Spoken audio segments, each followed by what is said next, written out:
ഞാൻ ദൈവത്തെ സ്തുതിക്കുന്നു. സർവശക്തനായ ദൈവത്തിൻ്റെ സന്നിധിയിൽ നമുക്കെല്ലാവർക്കും ഒന്നിച്ചു വരുവാൻ കർത്താവ് ഒരവസരം ഇവിടെ നൽകി തന്നല്ലോ. പ്രത്യേകിച്ച് നമ്മൾ ന്യൂസ് കേൾക്കുന്നുണ്ടല്ലോ, ഇറാനും അമേരിക്കയും തമ്മിലുള്ള എഗ്രിമെൻ്റ് ഒക്കെ നടന്നു. നമുക്ക് അതിൻ്റെ പുറയിലുള്ള കാര്യങ്ങൾ ഒന്നും അറിയുന്നില്ല.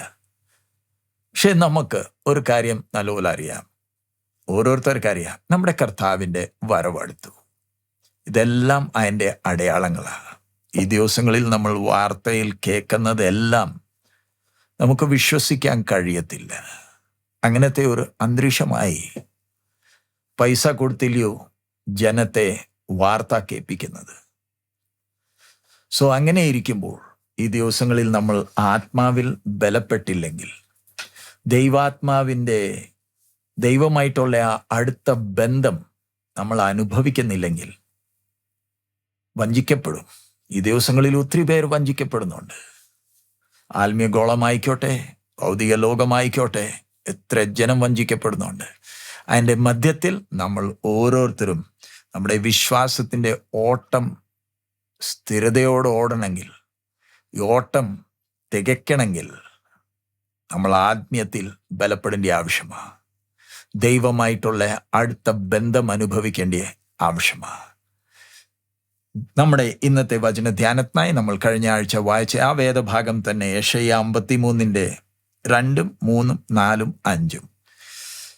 Isaiah chapter 53 verse 2, 3, 4 and 5. നമ്മൾ കഴിഞ്ഞ ആഴ്ച അതിൻ്റെ 2ാമത്തെ വാക്യം ധ്യാനിച്ചതാ. അതിൽ ചില കാര്യങ്ങളിലൂടെ ശ്രദ്ധിച്ചിട്ട് നമുക്ക് മുന്നോട്ട് പോകാം. വായിക്കാം. അവൻ ഇളയ തൈ പോലെയും വരണ്ട നിലത്തു നിന്ന് വേർ മുളയ്ക്കുന്നത് പോലെയും അവന്റെ മുമ്പാകെ വളരും. അവന് രൂപഗുണമില്ല, കോമളത്വമില്ല, കണ്ടാൽ ആഗ്രഹിക്കത്തക്ക സൗന്ദര്യവുമില്ല. മറ്റേ വാക്യങ്ങൾ വായിക്കുന്നതിന് മുമ്പ് ഈ വാക്യത്തിൽ നിന്ന് നമ്മൾ കഴിഞ്ഞ ആഴ്ച ഒത്തിരി കാര്യങ്ങൾ ശ്രദ്ധിച്ചതാ. പക്ഷെ ഒരു കാര്യം ഇവിടെ നിങ്ങളുടെ ശ്രദ്ധയിൽ കൊണ്ടുവരാൻ ആഗ്രഹിക്കുന്നു. അതിൻ്റെ ആദ്യത്തെ ഭാഗം ഒന്ന് വായിച്ചേ.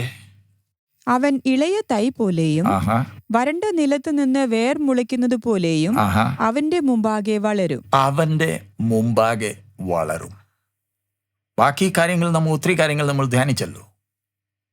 അവന്റെ മുമ്പാകെ അവൻ വളരും. ദൈവാത്മാവ് ഉപയോഗിക്കുന്ന ഓരോ വാക്കുകൾ അതിന് എത്ര ഗൗരവമുണ്ട്. മനുഷ്യൻ സംസാരിക്കുന്ന പോലെ അല്ലല്ലോ സർവശക്തൻ സംസാരിക്കുന്നത്. നമ്മൾ പറയുമ്പോൾ ഒത്തിരി കാര്യങ്ങൾ, ഒത്തിരി വാക്കുകൾ ഉപയോഗിക്കും. പക്ഷെ നമ്മുടെ വാക്കുകൾക്ക് അത്രയും ഗൗരവമുണ്ടോ? അങ്ങനെയല്ലല്ലോ സർവശക്തൻ സംസാരിക്കുന്നത്. ഓരോ വാക്ക് അവന്റെ മുമ്പാകെ വളരുമെന്ന് പറയുമ്പോൾ ഒന്ന് മനസ്സിലാക്കുവാൻ, ഇവിടെ നമ്മൾ ധ്യാനിക്കുന്നത് ഒടുവിലത്തെ ആദാമിന്റെ വിഷയമാണ്. ക്രിസ്തുവിനെ കുറിച്ചാ. മനുഷ്യനായ ക്രിസ്തു, അവന്റെ അകത്തുള്ള ആ ദൈവത്വത്തിന്, പുത്രത്വത്തിന് വളരേണ്ട ആവശ്യമില്ലല്ലോ. മനുഷ്യനായ ക്രിസ്തുവിന്റെ വളർച്ചയൊന്ന് നോക്കിക്കേ. ആദ്യത്തെ ആദാമിന് വളരേണ്ട ഒരാവശ്യവുമില്ലായിരുന്നു. അവനെ സൃഷ്ടിച്ച ആ നിമിഷം തന്നെ അവൻ ഒരു ശിശു അല്ലായിരുന്നു. അവന് പൂർണ്ണ വളർച്ചയുണ്ട്. പക്ഷെ ഒടുവിലത്തെ ആദാം ക്രിസ്തു വളരുന്നത് നമുക്ക് കാണാമോ? അവന്റെ മുമ്പാകെ വളരുക. ഒരുവൻ അവന്റെ വളർച്ച ശ്രദ്ധിക്കുന്നുണ്ട്. ഓരോ സ്റ്റെപ്പായി ആ വളർച്ച ഒന്ന് ശ്രദ്ധിച്ചേ. നമ്മൾ ഓരോരുത്തരുടെ ജീവിതത്തിൽ വളർച്ചയുണ്ടോ? സ്വർഗം ശ്രദ്ധിക്കുന്നുണ്ടോ? ഞാൻ വളരുന്നുണ്ടോ? ഞാൻ ഈ വിശ്വാസത്തിൽ വന്ന് വർഷങ്ങൾ, ആണ്ടുകൾ എത്രയായി? വളർച്ചയുണ്ടോ? നമ്മൾ പറയാറുണ്ട് ക്രിസ്തുവിൻ്റെ തികവോളം നമ്മൾ വളരണം. അത് പറച്ചിൽ മാത്രമാണോ? അതോ വളർച്ചയുണ്ടോ? വളർച്ച പറയുമ്പോൾ എൻ്റെ ചിന്തയ്ക്ക്, എൻ്റെ ആഗ്രഹങ്ങൾക്ക് വ്യത്യാസം വരുന്നുണ്ടോ? ദൈവം എൻ്റെ വളർച്ച കണ്ട് പ്രസാദിക്കുന്നുണ്ടോ? ഞാൻ എത്ര നന്മകൾ അനുഭവിക്കുന്നുണ്ട്? ദൈവം വിശ്വസ്തനായി ഇന്നുവരെ എൻ്റെ കൂടെയുണ്ട്. ദൈവത്തിൻ്റെ കൃപ ഞാൻ എത്ര അനുഭവിച്ചു, പക്ഷെ എൻ്റെ വളർച്ചയോ? ക്രിസ്തുവിൻ്റെ ആ വളർച്ച നോക്കിയാൽ ശിശുവായിരുന്നല്ലോ. 33.5 വർഷം ഈ ഭൂമിയിൽ പൂർണ്ണ മനുഷ്യനായി ജീവിച്ചു. സ്വർഗത്തിന് പ്രസാദമുള്ള ഒരു ജീവിതം ജീവിച്ചു. അതുകൊണ്ടില്ലേ 2 പ്രാവശ്യം നമ്മൾ ശബ്ദം കേൾക്കുന്നത്, ഇവൻ എൻ്റെ പ്രിയപുത്രൻ, ഇവനിൽ ഞാൻ പ്രസാദിക്കുന്നു. ഈ ദിവസങ്ങളിൽ നമ്മൾ ഈ വചനം ധ്യാനിക്കുമ്പോഴും ദൈവത്തിൻ്റെ ആത്മാവ് നമ്മളെ ഓരോരുത്തരെ സഹായിക്കുമാറാകട്ടെ നമ്മുടെ വളർച്ചയിൽ. അതിൻ്റെ താഴെ 3-ാമത്തെ വാക്യം നമുക്ക് വായിക്കാം. Verse 3, 4 and 5. അവൻ മനുഷ്യരാൽ നിന്ദിക്കപ്പെട്ടും ത്യജിക്കപ്പെട്ടും വ്യസന പാത്രമായും രോഗം ശീലിച്ചവനായും ഇരുന്നു. അവനെ കാണുന്നവർ മുഖം മറിച്ചു കളയത്തക്കവണ്ണം അവൻ നിന്ദിതനായിരുന്നു. നാം അവനെ ആദരിച്ചതുമില്ല. സാക്ഷാൽ നമ്മുടെ രോഗങ്ങളെ അവൻ വഹിച്ചു, നമ്മുടെ വേദനകളെ അവൻ ചുമന്നു. നാമോ ദൈവം അവനെ ശിക്ഷിച്ചും അടിച്ചും ദണ്ഡിപ്പിച്ചുമിരിക്കുന്നു എന്ന് വിചാരിച്ചു. എന്നാൽ അവൻ നമ്മുടെ അതിക്രമങ്ങൾ നിമിത്തം മുറിവേറ്റും നമ്മുടെ അകൃത്യങ്ങൾ നിമിത്തം തകർന്നുമിരിക്കുന്നു. നമ്മുടെ സമാധാനത്തിനായുള്ള ശിക്ഷ അവന്റെ മേൽ ആയി, അവന്റെ അടിപ്പിണരുകളാൽ നമുക്ക് സൗഖ്യം വന്നുമിരിക്കുന്നു. ഈ 3-ാം വാക്യം നമുക്ക് ഒന്നുകൂടെ വായിക്കാം. അവൻ മനുഷ്യരാൽ നിന്ദിക്കപ്പെട്ടും ത്യജിക്കപ്പെട്ടും വ്യസനപാത്രമായും. ഒന്ന് നിന്നെ, നമ്മൾ ഓരോ വാക്കുകൾ പ്രാർത്ഥനയോട് നമുക്ക് ഒന്ന് ശ്രദ്ധിക്കാം. ഇംഗ്ലീഷിലാണെങ്കിൽ he is despised and rejected of men. മലയാളത്തിൽ മനുഷ്യരാൽ നിന്ദിക്കപ്പെട്ടു. 2 വാക്ക്. ആദ്യമേ നിന്ദിക്കപ്പെടും പറയുമ്പോൾ അവൻ ആര്? നമുക്ക് നല്ലപോലെ അറിയാമല്ലോ. ഈ തച്ച പണി ചെയ്യുന്നവൻ അവൻ ആര്? ഒരു സാധാരണ മനുഷ്യൻ അല്ലല്ലോ. ഒടുവിലത്തെ ആദാമല്ലയോ? അവൻ എന്തിനാ നിന്ദിക്കപ്പെടുന്നത്? മനുഷ്യൻ അവനെ നിന്ദിക്കുക. നമ്മളും ഈ കർത്താവുമായി നമുക്ക് കമ്പയർ ചെയ്താൽ, നമ്മളെ ആരെങ്കിലും നിന്ദിച്ചാൽ നമ്മൾ ഇഷ്ടപ്പെടുമോ? ഞാനൊരു വിശ്വാസിയ. ദൈവവചനം നമ്മൾ ധ്യാനിക്കുമ്പോൾ അത് എനിക്കും കേൾക്കുന്ന ഓരോരുത്തരോട് ദൈവാത്മാവില്ലയോ സംസാരിക്കുന്നത്? നിങ്ങളോട് മാത്രമല്ല, എന്നോടും ആണല്ലോ. എന്നെ മനുഷ്യൻ അല്ലെങ്കിൽ ആൾക്കാർ എന്നെ നിന്ദിച്ചാൽ എനിക്ക് എന്താ ഇഷ്ടപ്പെടാത്തത്? ഇവിടെ നമ്മുടെ മുമ്പേ ഒരുവൻ നടന്ന് മാതൃക കാണിച്ചു. നിന്ദിക്കപ്പെടുവാൻ ക്രിസ്തുവും വല്ലം ചെയ്തോ? അവൻ ഈ നിന്ന സഹിക്കേണ്ടിയ വല്ല ആവശ്യമുണ്ടോ? മനസാക്ഷി കുത്തുന്നില്ലല്ലോ. അനാവശ്യമായി ഒരു വാക്ക് സംസാരിച്ചോ? അനാവശ്യമായ വല്ല പ്രവൃത്തികൾ ചെയ്തോ? റെക്കോർഡ് നോക്കിയാൽ എന്തെങ്കിലും ഒരു കളങ്കമെങ്കിലും ഉണ്ടോ? പിന്നെ എന്താ നിന്ദിക്കപ്പെടുന്നത്? എന്നെ ആൾക്കാർ നിന്ദിച്ചാൽ അതിന് തീർച്ചയായിട്ടും കാരണങ്ങൾ കാണുമല്ലോ. ഞാൻ ചില പ്രവൃത്തികൾ ചെയ്തിട്ടുണ്ടായിരിക്കും, ചില വാക്കുകൾ പറഞ്ഞിട്ടുണ്ടായിരിക്കും. അതുകൊണ്ടില്ലയോ ആൾക്കാർ എന്നെ നിന്ദിക്കുന്നത്. പക്ഷെ എന്നാലും എനിക്ക് ഇഷ്ടപ്പെടത്തില്ലല്ലോ. കാരണം എൻ്റെ അകത്ത് ആൾക്കാരുടെ മാനം വേണം. ആൾക്കാർ എന്നെ പുകഴ്ത്തി പറയണം. എന്നെക്കുറിച്ച് നല്ല കാര്യങ്ങളെ പറയാവൂ. കാരണം എനിക്ക് ഒരു മാനമുണ്ട്. ജീവിതത്തിൽ എത്ര തെറ്റോ അബദ്ധങ്ങൾ ചെയ്തോ അതിനെ നിങ്ങൾ ശ്രദ്ധിക്കല്ലേ, അതിനെ പൊക്കിക്കൊണ്ടുവരല്ലേ. പഴയ കാര്യങ്ങൾ പിന്നെയും പൊക്കിക്കൊണ്ടുവരല്ലേ. എനിക്കിഷ്ടപ്പെടത്തില്ല. എനിക്കൊരു മാനമുണ്ട്. പക്ഷെ എൻ്റെ മുമ്പേ ഒരുവൻ നിന്ദിക്കപ്പെടുന്നത് എൻ്റെ കാരണമില്ലയോ? എൻ്റെ പകരമില്ലയോ? ആ മനസ്സൊന്ന് നോക്കിയേ.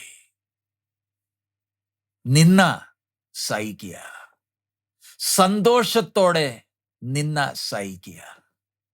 ആ ക്രിസ്തുവിടെ മനസ്സ് പറയുമ്പോൾ അതിൻ്റെ അർത്ഥം എന്താ?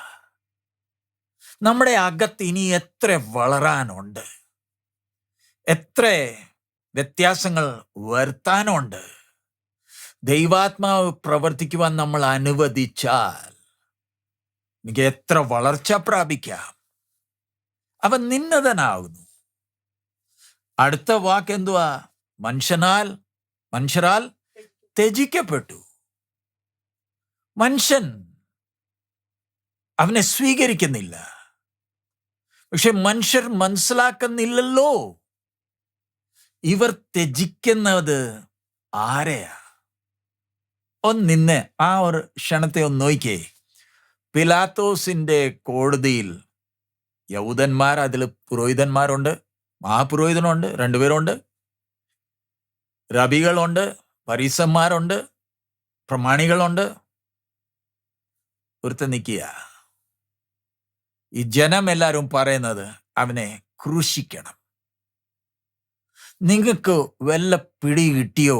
നിങ്ങളുടെ മധ്യത്തിൽ നിൽക്കുന്നവൻ ആര്? നിങ്ങളുടെ പിതാവ് അബ്രഹാമിന്റെ കൂടെ ഇരുന്ന് ഭക്ഷണം കഴിച്ചവനാ. ആ വിഷയം വിട്. നിങ്ങളുടെ പിതാവ് അബ്രഹാമിനെ ഊരിന്ന് വിളിച്ചവനായി മുമ്പേ നിൽക്കുന്നത്. വിളിച്ചവന്റെ പുത്രനല്ല, വിളിച്ചവനാ നിൽക്കുന്നത്. ഈ നിൽക്കുന്നവനാ അബ്രഹാമും സാറയുടെ പേര് മാറ്റിയത്. അബ്രഹാമിനോട് വാഗ്ദാനം ചെയ്തത്, ഉടമ്പടി ചെയ്തത്. ഈ വിഷയം മാറ്റിവെച്ചേ. ഏദൻ തോട്ടത്തിൽ കയ്യിൽ മണ്ണെടുത്ത് മനുഷ്യന് രൂപം കൊടുത്തവനായി മുമ്പേ നിൽക്കുന്നത്. ത്രിയേകനായ ആ ദൈവം, പൂർണ്ണ ദൈവത്വം,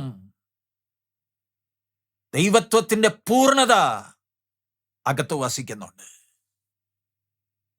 പക്ഷെ മനുഷ്യൻ ത്യജിക്കുക. വേണ്ട. അന്നേരം മനസ്സിൽ നിന്ന് കടന്നു പോകുന്ന വിചാരങ്ങൾ എന്തുമായിരിക്കും? എൻ്റെ സ്വന്തം സൃഷ്ടി എന്നെ ത്യജിക്കുവാന്നല്ലോ. ഞാൻ സൃഷ്ടിച്ചതാ. ഞാൻ മണ്ണിൽ ആ കയ്യിൽ മണ്ണെടുത്തില്ലായിരുന്നെങ്കിൽ ഈ മഹാപുരോഹിതൻ എവിടെ? ഈ പിലാത്തോസ് എവിടെ? പ്രമാണികൾ നിങ്ങൾ എവിടെ? ഞാനില്ലയോ നിങ്ങളുടെ പിതാവ് ആദാമിനെ സൃഷ്ടിച്ചത്?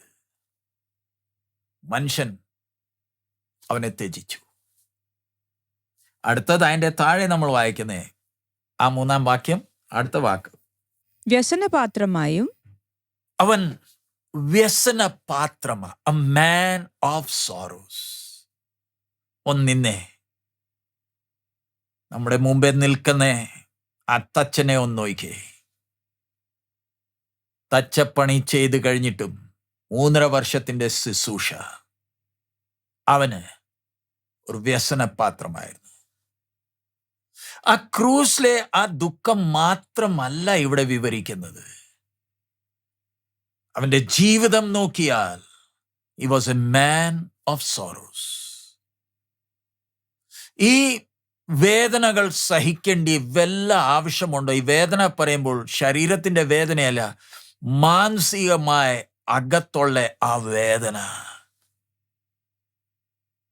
ജനത്തെ നോക്കി ദുഃഖിക്കുന്നുണ്ടോ? യെരുശലേമിനെ നോക്കി കരഞ്ഞോ? ഗെത്സമന തോട്ടത്തിൽ രക്തം വെളിവരുന്നുണ്ടോ? ലാസറിന്റെ കല്ലറയുടെ വെളിയിൽ നിന്ന് കരഞ്ഞോ? അവൻ വ്യസനപാത്രമായിരുന്നു.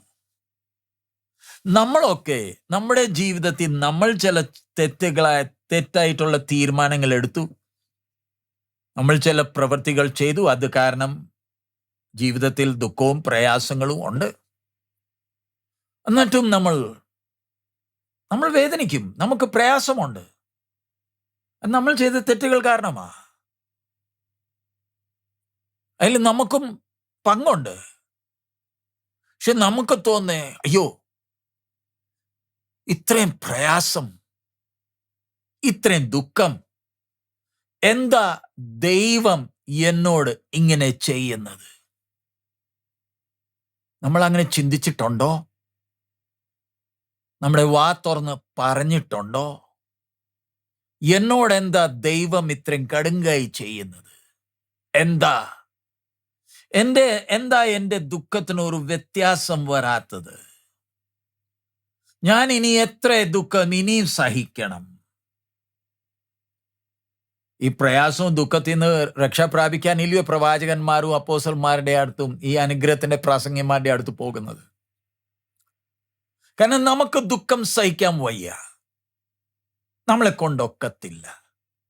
നമുക്ക് അതിൽ നിന്ന് എങ്ങനെയെങ്കിലും രക്ഷ വേണം, വിടുതൽ വേണം. പക്ഷെ നമ്മുടെ മുമ്പേ നിൽക്കുന്നവൻ, അവൻ ഒരു വ്യസന പാത്രമായിരുന്നു. ആ ക്രിസ്തുവിനെ നമ്മൾ ധ്യാനിച്ചിട്ടുണ്ടോ? A man of sorrows. അവൻ എന്താ ഇത്രയും പ്രയാസപ്പെടുന്നത്? സ്വന്തം ജനത്തിന്റെ മധ്യത്തിൽ വന്നു, സ്വന്തം സൃഷ്ടിയുടെ മധ്യത്തിൽ വന്നേക്കുക. അവരെ ദൈവത്തിന്റെ ഉഗ്ര കോപത്തിൽ നിന്ന് രക്ഷാദാനമായി നൽകാൻ വേണ്ടി വന്നേക്കുന്നവനോട് നമ്മൾ പെരുമാറിയ രീതികൾ, ജനത്തിന്റെ മധ്യത്തിൽ ശുശ്രൂഷിക്കുമ്പോൾ ജനത്തിന് അവന്റെ വാക്കുകളല്ല, അവന്റെ അത്ഭുത പ്രവർത്തികൾ കാണാൻ വേണ്ടിയാ വന്നേക്കുന്നത്. ആ അപ്പം തിന്നാൻ ആഗ്രഹം, അവൻ പറയുന്ന വാക്കുകൾക്ക് അത്രയും മഹത്വം കൊടുക്കുന്നില്ല. ഒന്ന് ചിന്തിച്ചേ, ഞാൻ ദൈവസന്നിധിയിലായിരിക്കുമ്പോൾ എത്ര അനുഗ്രഹിക്കപ്പെട്ടവനാ. സർവശക്തനായ ദൈവമില്ലേ എൻ്റെ കൂടെ വസിക്കുന്നത്? ഞാൻ ആ ദൈവത്തിന്റെ മകനില്ലയോ, അവകാശിയില്ലയോ? പക്ഷെ എൻ്റെ അകത്തുള്ള ആഗ്രഹങ്ങളോ ചിന്തകളോ ആ കർത്താവ് എത്ര വേദനിക്കുന്നു. ക്രിസ്തു A man of sorrows പറയുമ്പോൾ അവ്യസന പാത്രം. മനുഷ്യ, നിന്റെ മധ്യത്തിൽ ഞാൻ വന്നത് ചില രോഗികളെ സൗഖ്യമാക്കാനല്ല. എൻ്റെ വാക്കുകളെ നീ ശ്രദ്ധിക്കുന്നുണ്ടോ? ആ വാക്കുകളെ നീ ധ്യാനിക്കുന്നുണ്ടോ? പ്രവചന പ്രകാരം ഇല്ലയോ നിങ്ങളുടെ മധ്യത്തിൽ വന്നത്? എന്നെ നീ മനസ്സിലാക്കിയോ? രാത്രി യാമങ്ങളിൽ എത്ര കരയുന്നുണ്ടായിരിക്കും. ഈ ശിഷ്യന്മാർ കൂടെ ഇരിക്കുന്നുണ്ട്, അവരുടെ കാര്യങ്ങൾ ഓർത്ത് എത്ര കരയുന്നുണ്ടായിരിക്കും. എത്ര ദുഃഖം. ആ ഗെത്സമനായിൽ ആ രക്തം വിയർപ്പായി വെളി വരണമെങ്കിൽ അത് തന്നെ ഒരു അത്ഭുത പ്രവൃത്തി ഇല്ലയോ? അതെങ്ങനെ സംഭവിക്കും? നമുക്ക് ദുഃഖവും പ്രയാസവും വേദനയുണ്ട്. നമ്മുടെ പ്രിയപ്പെട്ടവർ ഈ ലോകത്തിൽ നിന്ന് മാറ്റപ്പെടുമ്പോൾ നമ്മൾ കരയും. ഒത്തിരി ദുഃഖമുണ്ട്. ചിലർ തലയിട്ട് അടിക്കും. പക്ഷെ രക്തം വെളി വരുന്ന കാണാറുണ്ടോ?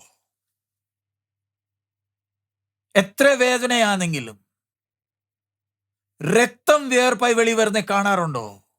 ഇല്ലല്ലോ. ഇവിടെ ഗെത്സമനയിൽ അവന്റെ രക്തം വെളി വരുന്നു എന്ന് പറയുമ്പോൾ എത്ര വ്യാകുലപ്പെട്ടെന്നേ, എത്ര വ്യാകുലപ്പെട്ടെന്നേ. ആ ശുശ്രൂഷയുടെ മധ്യത്തിലെല്ലാം വ്യസനപാത്രമായി നടക്കുമ്പോഴും അകത്തുള്ള ആഗ്രഹം പിതാവിന്റെ ഹിതം, പിതാവിന്റെ ഹിതം, പിതാവിന്റെ ഹിതം മതി. നമുക്കോ നമ്മുടെ ജീവിതത്തിൽ ദുഃഖവും പ്രയാസങ്ങൾ വരുമ്പോൾ അന്നേരം നമ്മുടെ ചിന്ത എന്താ? അടുത്ത വാക്ക് കോമ കഴിഞ്ഞിട്ട് അടുത്തത് എന്തോ എഴുതിയേക്കുന്നേ? രോഗം ശീലിച്ചവനായും ഇരുന്നു. അവൻ രോഗം ശീലിച്ചവനായി ഇരുന്നു. അക്വൈന്റഡ് വിത്ത് ഗ്രീഫ്. അതെന്താ ആ വാക്കിന്റെ അർത്ഥം? എന്റെ കർത്താവ് രോഗം ശീലിച്ചവനോ? അവൻ എന്തിനാ രോഗം ശീലിക്കുന്നത്? ഇംഗ്ലീഷിൽ അക്വൈന്റഡ്, ശീലിച്ചവനാ. ആൾക്കാരെ സൗഖ്യമാക്കുന്നവൻ രോഗം സഹിക്കേണ്ട ആവശ്യമുണ്ടോ? നമ്മൾ ഇതെല്ലാം വചനങ്ങൾ കേട്ടിട്ടുണ്ട്, വചനങ്ങൾ വായിച്ചിട്ടുണ്ട്. പക്ഷെ ആ വചനത്തെ ഒന്ന് ധ്യാനിച്ചിട്ടുണ്ടോ? എന്റെ കർത്താവ് രോഗം ശീലിച്ചു എന്നേ. എന്നെ എത്ര സ്നേഹിക്കുന്നു. സർവജ്ഞാനിയായ ദൈവം, സർവശക്തനായ ദൈവം മനുഷ്യന്റെ വേഷം ധരിച്ച് രോഗം ശീലിക്കുക. അനുഭവമുണ്ട്. വേദന എത്രയുണ്ടെന്ന്, ആ വേദന എന്താണ് അനുഭവത്തിൽ നിന്ന് അറിയാം. ഇന്ന് ആശുപത്രിയിൽ ഡോക്ടർമാരുണ്ടല്ലോ, നഴ്സുമാരുണ്ടല്ലോ. അവർക്ക് നല്ല ജ്ഞാനമുണ്ട്. എക്സാം ഒക്കെ പാസ്സായി അവർക്ക് ഡിഗ്രീസും സർട്ടിഫിക്കറ്റ്സ് കിട്ടിയിട്ടുണ്ട്. പക്ഷെ ഇവരിൽ എത്ര പേർ രോഗം ശീലിച്ചവരാ? അവർ പറയുന്നത് നമുക്ക് അതിന്റെ ആവശ്യമില്ലല്ലോ. ഇവിടെ ഒരുത്തൻ ആവശ്യമുണ്ടോ? അവൻ രോഗം ശീലിക്കണോ? അവൻ വല്ല പാപം ചെയ്തോ? നമ്മുടെ അകത്ത് രോഗം വരുന്നത് പാപത്തിന്റെ ഒരു കോൺസിക്വൻസസ് ഇല്ലയോ? പക്ഷെ അവന്റെ അകത്ത് പാപമില്ലല്ലോ. പക്ഷെ എടുത്തേക്കുന്ന ആ ശരീരത്തിൽ ആ ശാപം സഹിക്കുന്നുണ്ടോ? എന്തിന്?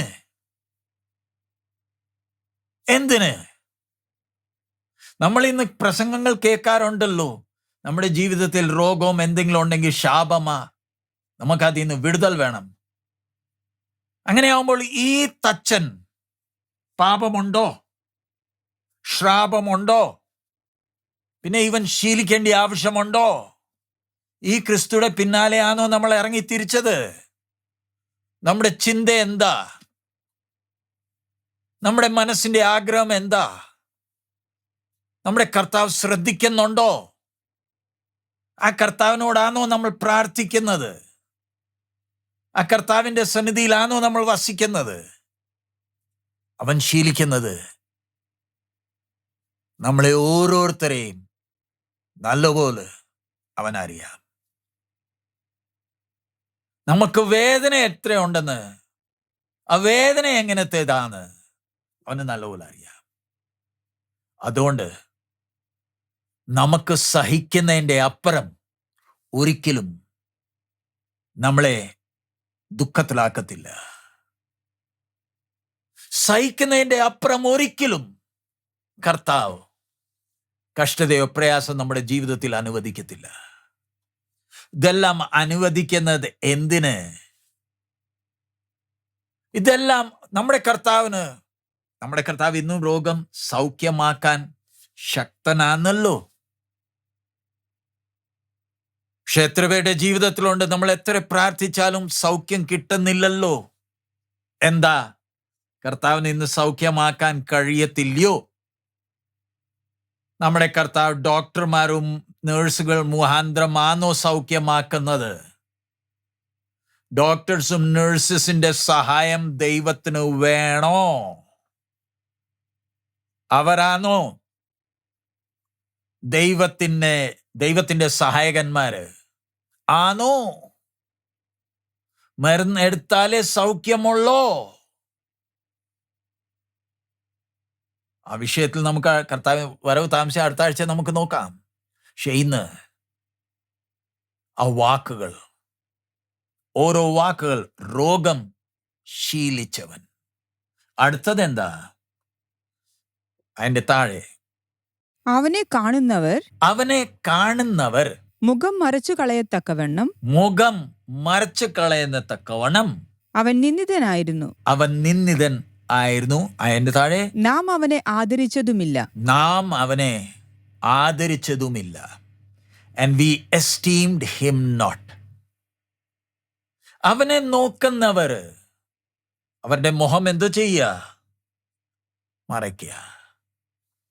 എന്തിന്? അവൻ എന്തോ ദ്രോഹമാ ചെയ്തത്? നിങ്ങൾ എന്തിനാ മുഖം മറയ്ക്കുന്നത്? ഉദാഹരണമായി നമ്മുടെ അറിവുള്ള വ്യക്തികൾ, ഒരു സമയം നമ്മളോട് അടുത്തിരുന്നവർ വഴിയിലോ എവിടെയെങ്കിലും നമ്മളെ കണ്ട മുഖം മാറ്റിയാൽ നമ്മുടെ അകത്ത് എങ്ങനത്തെ ചിന്തകളാ വരുന്നത്? കണ്ടില്ലയോ? മുഖം മാറ്റി പോകുന്നത്. എന്നെ അറിയുന്നത് പോലും ഇല്ലല്ലോ, മുഖം പോലും കാണിക്കുന്നില്ലല്ലോ. ഒരു സമയം എൻ്റെ അടുത്തിരുന്നവരില്ലയോ? എൻ്റെ രക്തബന്ധമില്ലയോ? എൻ്റെ സ്വന്തം കുടുംബമില്ലയോ? ഞാൻ എന്തോ ദോഷം ചെയ്തത് ഇവരോട്? ഇവരെന്താ മുഖം മറയ്ക്കുന്നത്? ക്രിസ്തുവിനെ നോയിക്കേ, എന്തോ ദ്രോഹമാ ചെയ്തത്? മനുഷ്യൻ മുഖം മറയ്ക്കുക. എന്താ? അവനെ നേരിട്ട് നോക്കാൻ എന്താ കഴിയാത്തത്? അവൻ ശത്രുവാണോ? ദോഷം ചെയ്തോ? അനീതി കാണിച്ചോ? നന്മേ ചെയ്തോളല്ലോ. പിന്നെ എന്താ? മനുഷ്യന്റെ അകത്ത് പാപമുള്ളോണ്ട് പാപത്തിന്ന് വിടുതൽ തരാൻ വന്നേക്കുന്നവനെ സ്വീകരിക്കുന്നില്ല. പാപത്തിന്റെ ശക്തി നമുക്ക് മനസ്സിലാകുന്നുണ്ടോ? മനുഷ്യനെ എത്ര തകർത്തിട്ടേക്കുക. രക്ഷിക്കാൻ വന്നവനോട് മുഖം പോലും കാണിക്കുന്നില്ല. ഉദാഹരണമായി, ഞാൻ പുഴയിൽ പോയി വീണു, എനിക്ക് നീന്താൻ പോലും അറിയത്തില്ല, ഞാൻ മുങ്ങുക. അന്നേരം രക്ഷിക്കാൻ ഒരുത്തൻ അടുത്ത് വന്ന് കൈ നീട്ടുക. ഞാൻ മുങ്ങുക. എന്നിട്ടും ഞാൻ പറയുന്നത് വേണ്ട. രക്ഷിക്കാൻ വന്നവൻ അവന്റെ ജീവിതം റിസ്കിലിട്ടിട്ട് അവൻ ഇത്രയും ദൂരം വന്നു, നീന്തി വന്നു. വരേണ്ട ഒരു ആവശ്യമില്ലായിരുന്നു. കരയിൽ നിൽക്കേണ്ട ആവശ്യമില്ല, അവന്റെ വീട്ടിൽ പോകാമായിരുന്നു. എന്നിട്ടും അവന്റെ ജീവനെ വില കൊടുക്കാതെ അവൻ വെള്ളത്തിൽ ചാടി നീന്തി എന്നെ രക്ഷിക്കാൻ അടുത്ത് എത്തി കൈ നീട്ടാൻ പറയുന്നതേ ഉള്ളൂ. ഞാൻ പറയുന്നത് വേണ്ട, മുങ്ങുന്നതാ നല്ലത്. സൃഷ്ടികർത്താവ് ഈ ഭൂമിയിൽ വന്നു, നമ്മളെ രക്ഷിക്കാൻ വന്നു. നമ്മുടെ പെരുമാറ്റമോ? ഇന്ന് ഞാനൊരു വിശ്വാസി. ഇവിടെ എൻഡിൽ കൊടുത്തേക്കുന്ന word and we esteemed him not. മലയാളത്തിൽ നാം അവനെ ആദരിച്ചതും ഇല്ല. ഹിന്ദിയിലാണെങ്കിൽ അവന് കൊടുക്കേണ്ട വില നമ്മൾ കൊടുത്തില്ല. ഇന്ന് നമ്മളിപ്പം പ്രാർത്ഥിക്കാൻ പോകുന്നതിന് മുമ്പേ നമ്മൾ ഇനിയും കുറെ കാര്യങ്ങളുണ്ട്. ഞാൻ പതുക്കെയാ പോകുന്നത്. ദൈവത്തിന്റെ ആത്മാവ് നമ്മളോട് സംസാരിക്കുമാറാകട്ടെ.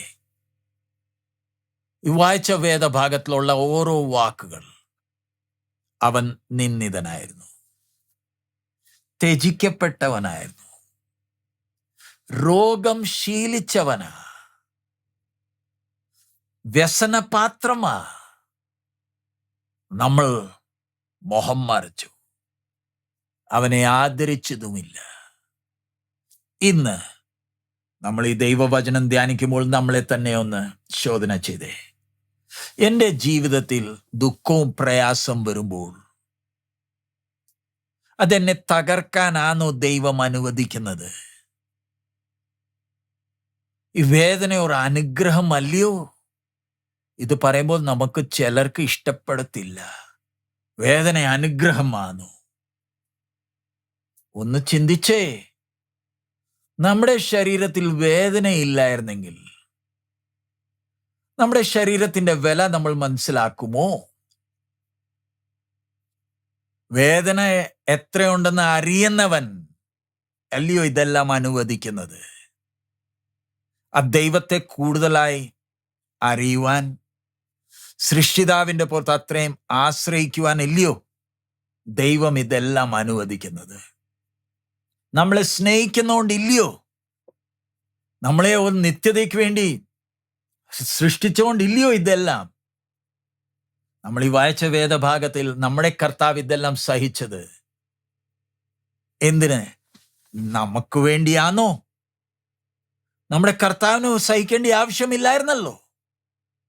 ഞാൻ ഇന്ന് അനുഭവിക്കുന്ന ദുഃഖവും പ്രയാസം ഇത് മറ്റവർക്ക് വേണ്ടിയാണോ, അതോ അത് എനിക്ക് നന്മ ചെയ്യുമോ? നമ്മുടെ കർത്താവ് ഇത് സഹിച്ച കർത്താവിന്റെ നന്മയ്ക്കായിരുന്നോ, അതോ നമുക്ക് വേണ്ടിയായിരുന്നോ? വ്യത്യാസം മനസ്സിലാക്കുന്നുണ്ടോ? എനിക്ക് വേണ്ടി എൻ്റെ കർത്താവ് ഇത്രയെല്ലാം സഹിക്കുമ്പോൾ അതിൽ നിന്ന് മനസ്സിലാക്കണം, ഞാൻ അവൻ്റെ നോട്ടത്തിൽ എത്ര വിലപ്പെട്ടവനാ, എത്ര അനുഗ്രഹിക്കപ്പെട്ടവനാ. എൻ്റെ ജീവിതത്തിൻ്റെ ഓരോ സ്റ്റെപ്പില് ഞാൻ ദൈവത്തെ എത്ര സ്തുതിക്കേണ്ടതാ. എൻ്റെ കൂടെയുള്ളവൻ, അവനിൽ എനിക്ക് ആശ്രയിക്കാമല്ലോ. ഞാൻ കഴിഞ്ഞ ദിവസം ബെഞ്ചമിന്റെ കാര്യം പറഞ്ഞായിരുന്നല്ലോ. അവൻ അല്ലെങ്കിൽ ഒരു കൊച്ച് സ്വന്തം അമ്മയുടെ മടിയിലായിരിക്കുമ്പോൾ ആ കൊച്ചിന് എത്ര ആശ്വാസമുണ്ട്. കൊച്ചിന് പഠിത്തമില്ല, കൂടുതൽ പ്രായമില്ലെങ്കിലും കൊച്ചിനറിയാം ഇതെൻ്റെ അമ്മയാ, ഇതെൻ്റെ അമ്മയാ, എനിക്ക് ആശ്രയിക്കാം, എന്നെ നല്ലപോലെ അറിയുന്നതാ. അത് ഭൂമിയിലുള്ള അമ്മയും കൊച്ചു തമ്മിലുള്ള ബന്ധം. അങ്ങനെയാകുമ്പോൾ ഞാനും കർത്താവ് തമ്മിലുള്ള ബന്ധം. നമ്മുടെ കണ്ണുകളൊന്ന് അടയ്ക്കാമോ? കേട്ട വചനം നമ്മൾ ഒത്തിരി പ്രാവശ്യം കേട്ടതാ, ഒത്തിരി പ്രാവശ്യം വായിച്ച വേദഭാഗങ്ങള്. ദുഃഖിതനായ ക്രിസ്തുവിനെ ഒന്ന് കാണാമോ? യെരുശലേമിനെ നോക്കി കരയുക. ഗെത്സമന തോട്ടത്തിൽ രക്തം വിയർപ്പായി വെളിവരുക.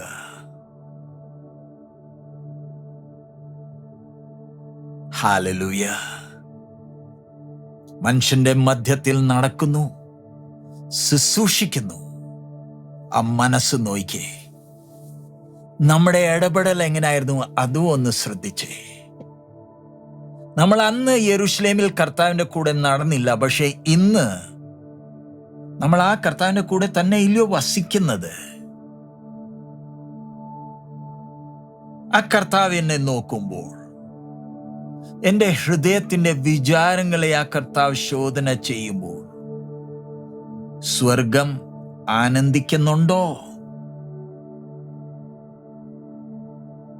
ദാവീദിനെ കുറിച്ച് നമുക്കറിയാമല്ലോ. രാജാവാണെങ്കിലും ദൈവത്തിന്റെ ആലയത്തിന്റെ വെളിയിരിക്കുക. നിന്റെ സന്നിധിയിൽ നിന്ന് എന്നെ തള്ളിക്കളയല്ലേ. Cast me not away from your presence, O Lord. ദാവീദിന്റെ മനസ്സ്. ക്രൂസിലെ ആ ദൃശ്യം ദാവീദ് കണ്ടിട്ടില്ല. അവൻ ആലയത്തിന്റെ അതിവിശുദ്ധ സ്ഥലത്തിലൊരു പെട്ടകമുണ്ട്. അവൻ അങ്ങോട്ട് പോകാൻ കഴിയത്തില്ല. പക്ഷെ ദാവീദിന്റെ ഹൃദയത്തിലുള്ള ആ ദൈവത്തിനു വേണ്ടിയുള്ള സ്നേഹം.